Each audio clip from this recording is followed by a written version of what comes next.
Bonjour à tous, aujourd'hui une petite vidéo où je vais vous présenter une partie plus en détail. Donc il y a quelques fourberies et arnaques à savoir avant de se lancer dans une partie.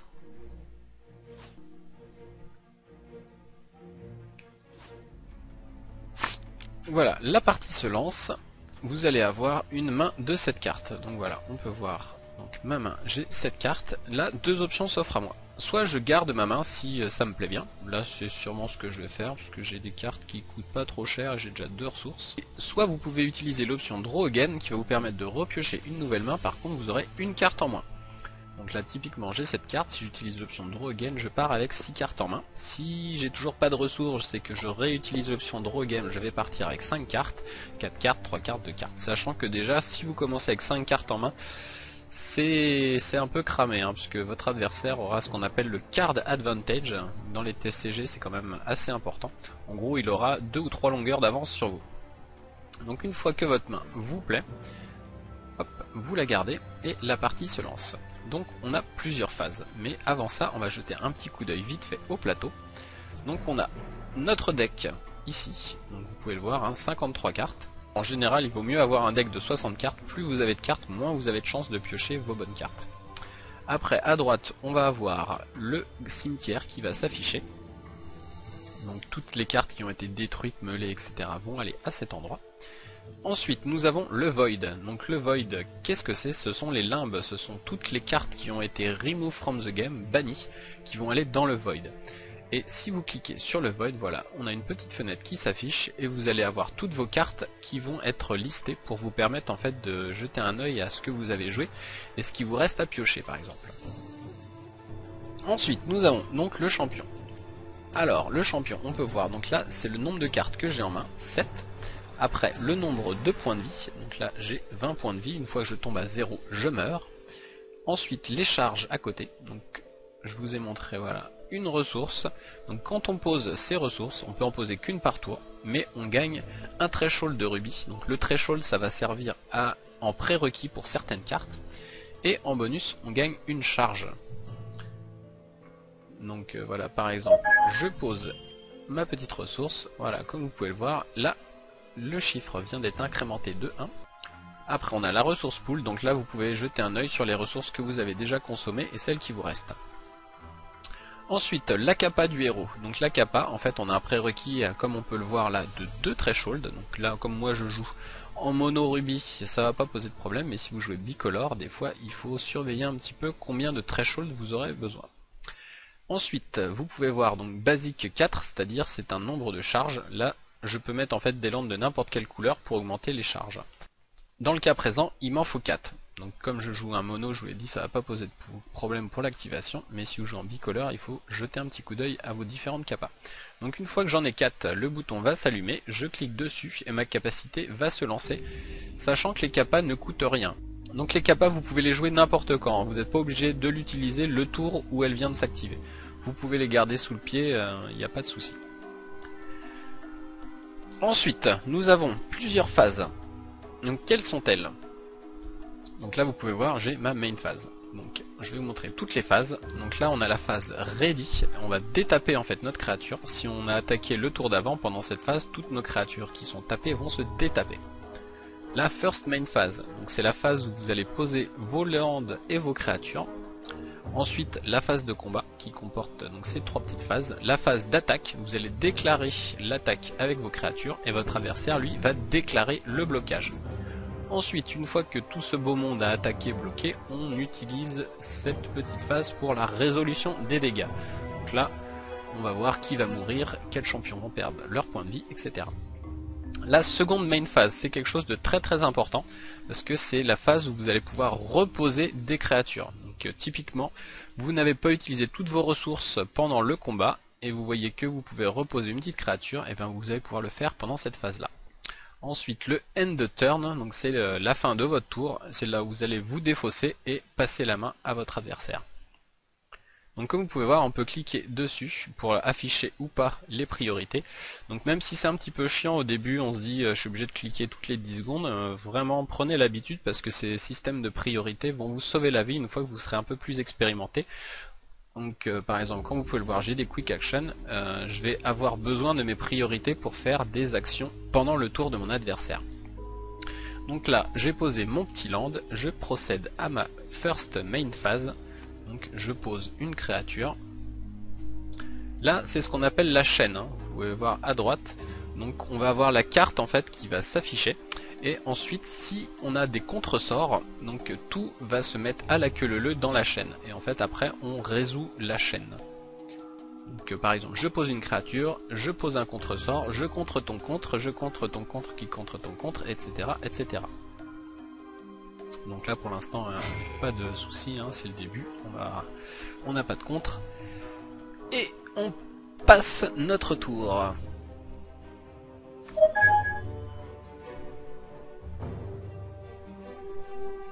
Voilà, mon adversaire, lui, n'avait pas de carte en tour 1, donc c'est déjà mon tour. Donc, comme vous pouvez le voir, là, c'est ma phase ready, je n'avais rien engagé, donc rien ne se détape. Donc moi, je ne fais rien pendant cette phase-là.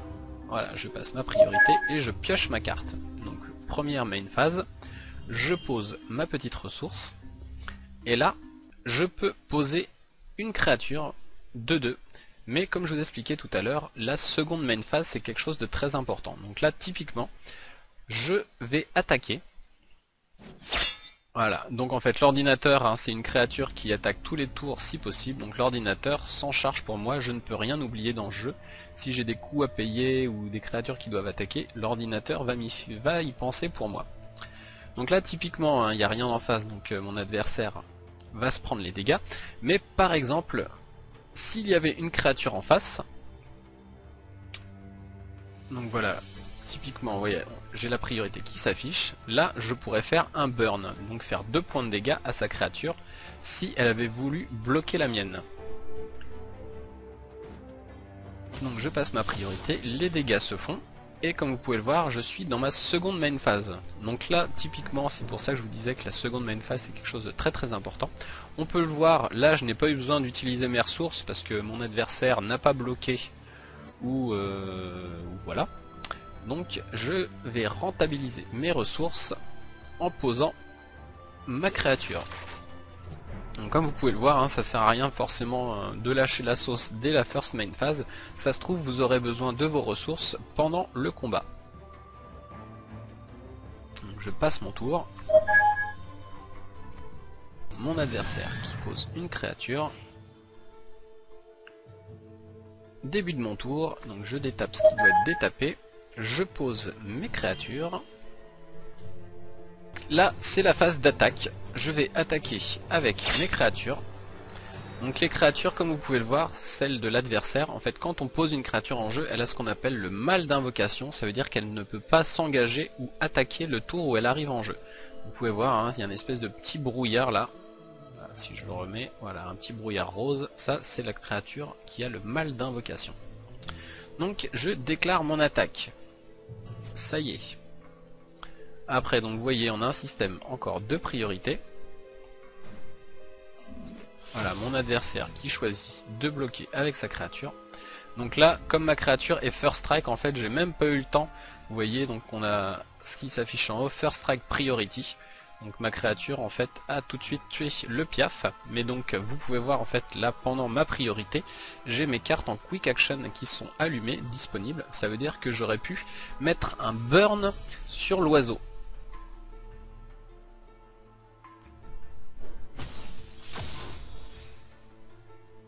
Après voilà, ma end phase, je passe mon tour et c'est à mon adversaire de jouer. Donc une action basique, ah vous voyez un petit truc sympa, donc quand vous avez la chaîne comme ça de résolution là qui s'affiche, juste en passant votre souris dessus, vous pouvez voir en fait ce qui est ciblé sur la chaîne. Donc, typiquement vous pouvez voir comme ça quel bolt va sur quelle créature. Donc, vous pouvez voir encore, hein, avec le système de priorité, j'ai mes quick actions qui sont disponibles. Voilà. J'ai pas de contre, mais par exemple en bleu j'aurais pu faire du contre magie. Avec ce système de priorité, on peut même faire des choses en fait pendant le tour d'adversaire qui n'ont rien à voir. Là par exemple, comme mon adversaire posait son oracle song, j'aurais pu lui bolter la tête pendant ce tour là pour rentabiliser mes ressources parce qu'il me restait 1 de ressources. À chaque début de votre tour, vos ressources repartent à fond. Donc une nouvelle phase, donc je passe ma priorité. Comme vous pouvez le voir, l'ordinateur pense à attaquer. Hop, j'attaque aussi avec cette créature. Là mon adversaire qui n'a pas de ressources disponibles, vous voyez 0 sur 3, donc je suis sûr qu'il ne va pas pouvoir réagir. Donc je fais mes dégâts, et comme vous pouvez le voir, donc je suis dans ma seconde main phase, donc comme je n'ai pas utilisé mes ressources en faisant mes quick action, etc., je peux utiliser mes ressources pour reposer une créature dans la seconde main phase. Vraiment, hein, c'est quelque chose, c'est une habitude à prendre. Ça sert pas forcément à grand chose de tout lâcher dans la première main phase. Vous pouvez, ça se trouve, en avoir besoin après. Donc là, mon adversaire qui utilise, voilà, donc on peut voir hein, le Time Ripple qui va faire remonter cette créature dans ma main et lui donner un coup de 1 en plus. Donc au lieu de coûter 2, elle va coûter 3. Donc nouvelle phase, si je pouvais piocher une ressource pour vous montrer, non toujours pas, la capa du héros, ça aurait été assez sympa. Donc là, la phase d'attaque, comme vous pouvez le voir, hein, cette troupe doit attaquer à chaque tour si possible, et elle c'est pareil, sachant que quand elle attaque, une troupe de l'adversaire ciblée ne peut pas bloquer. Donc ça tombe très bien. Hop, tu ne peux pas bloquer avec ton petit piaf. Donc là, j'ai déclaré l'attaque. Donc toujours ce système de priorité pour mettre des saloperies sur les créatures qui voudraient bloquer. Voilà, après vous voyez, c'est ma seconde main phase. Donc là, j'en profite pour reposer ma créature. Et c'est à l'adversaire de jouer. Donc là, mon adversaire qui reprend un tour, qui va sûrement m'attaquer, voilà, c'est gratos. Donc comme vous pouvez le voir, là j'ai pas de créature pour bloquer et j'ai pas non plus de points de ressources, donc je ne peux rien faire. Mon adversaire qui rejoue un Mastery of Time, là ça va me faire assez mal parce que sa créature, comme vous pouvez le voir, a rage 1. Donc à chaque fois qu'elle attaque, elle gagne de façon permanente un point d'attaque. Et en plus, il repose un enchantement. Donc là, mon adversaire qui me fait 5 points de dégâts dans les dents, ça commence à me faire bobo.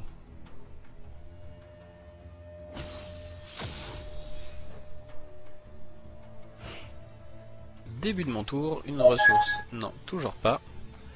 Tant pis. Donc hop, je pose une de mes petites créatures. Donc voilà, ça c'est ce que je voulais vous montrer. Donc ma créature, vous voyez, elle a le mal d'invocation. Par contre, vous voyez, sa capacité en fait ne lui demande pas de s'engager. Donc là, je peux utiliser en fait sa capa et lui donner donc le speed. Donc si vous vous rappelez bien, speed c'est ça contre le mal d'invocation. Votre créature va pouvoir attaquer dès le tour où elle rentre en jeu. Et donc si je veux, je peux la faire attaquer avec. Bon là, je vais garder sous le coude un peu de ressources pour tuer sa créature, parce que là, si jamais il reprend un tour, je suis mort. Faut pas non plus déconner.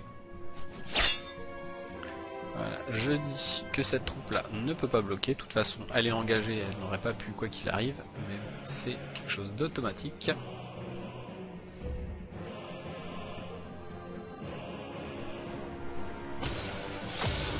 Donc j'aurais pu burner sa créature directement pendant mon tour, mais je vais essayer de vous montrer ces systèmes de priorité et agir pendant le tour de mon adversaire. Donc là mon adversaire qui m'attaque avec une 6, donc je ne peux pas déclarer de bloqueur. Par contre j'ai toujours ma petite priorité et là je vais l'utiliser pour bolter sa créature. 6-2, faut pas déconner, ça commence à faire mal. Donc voilà, on vient de jouer pendant le tour de notre adversaire. Et là mon adversaire qui continue à enchaîner avec les gros tons, mais malheureusement pour lui j'ai la supériorité numérique. Ah enfin, donc pour conclure, c'est très bien, j'ai mon petit rubis, je vais pouvoir vous montrer la capa. Donc j'ai 4 thresholds, sachant qu'il m'en fallait que 2, donc c'est bon, c'est pile poil. Comme j'ai posé 4 ressources, j'ai eu mes 4 charges.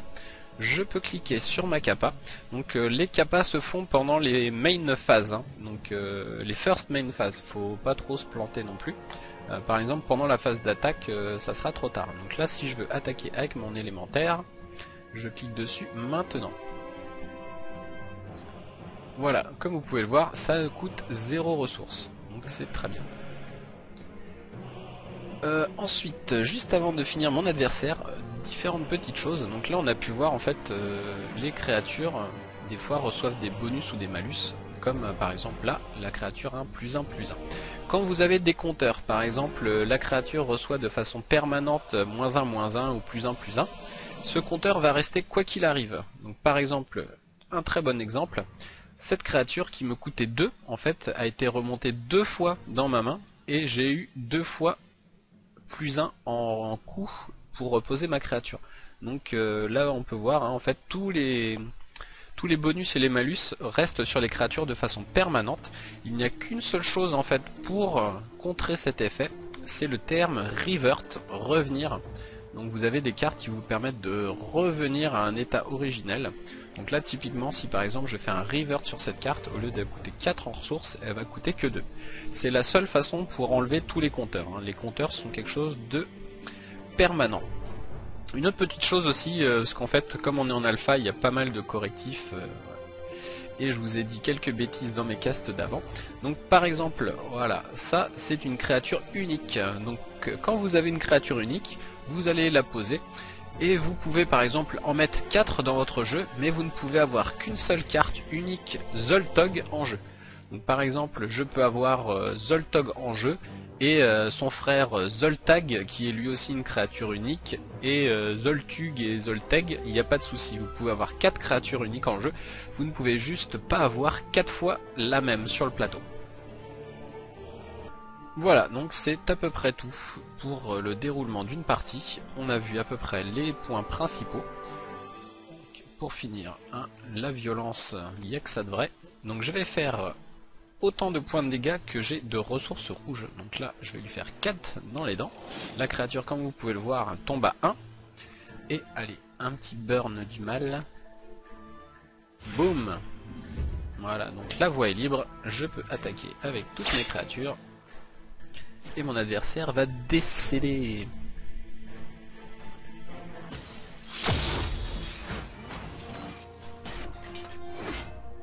Victoire! Donc voilà, c'était le déroulement d'une partie de façon un petit peu plus approfondie. Bien sûr, il reste toujours plein de choses, mais c'était pour vous montrer à peu près les différentes phases, le coût des thresholds des ressources, de la seconde main phase, les uniques, et tout ça, et tout ça. Donc merci à tous d'avoir suivi cette vidéo, et je vous dis à bientôt dans une prochaine.